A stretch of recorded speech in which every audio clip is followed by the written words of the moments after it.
So this is, I think about this a lot.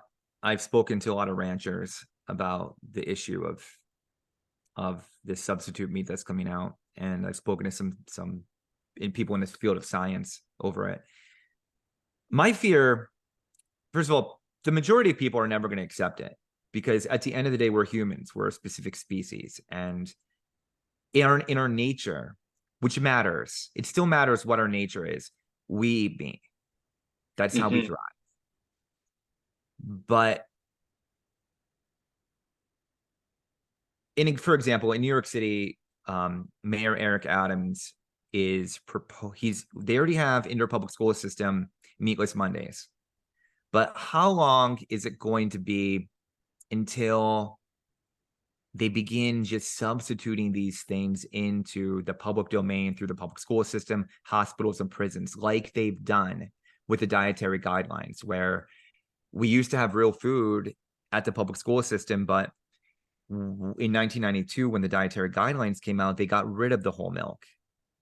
They got rid of the lard to fry the chicken nuggets, and now it's seed oils, and they got rid of the real cheese. And they've got kids addicted to high sugar, high grain foods. So not only are they metabolically compromised, but I would argue that their intellectual capacity is also diminished because I don't know about you, but if I eat a bunch of carbs, I'm not thinking very clearly, and my ability to discern reality is not peak. Mm. So my fear is that they're going to do it like that, where they just introduce it into the public domain and they say, we're never going to force anybody to take this, but slowly. I mean, think of raw milk and what you talk to people about raw milk now, they think it's unhealthy. They're scared of raw milk. Meanwhile, they're eating cinnamon toast crunch, for breakfast, lunch, and dinner. So Boy. it's been, when I say it's a psyop, I don't mean that lightly. I mean, you can talk to anybody and almost unanimously they'll explain to you and lecture to you how saturated fat, raw milk, the healthy, essential lifeblood of humanity is vile and evil, and we should substitute it with these fake foods. So this meat, one thing I want to point out, sorry, I hope I'm not rambling, but one of the ranchers said Not at that all.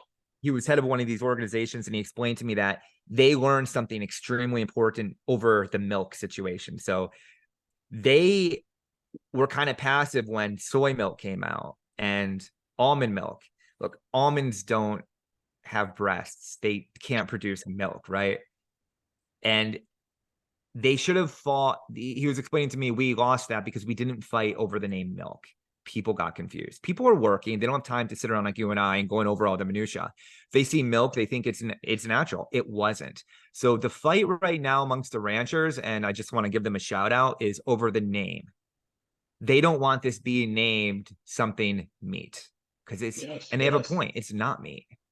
And that's where language becomes important, and they begin diluting and transforming reality in our eyes. So I think that's the stand that they're going to make. And I hope they win at it. And I wanted to give them a shout out on that one.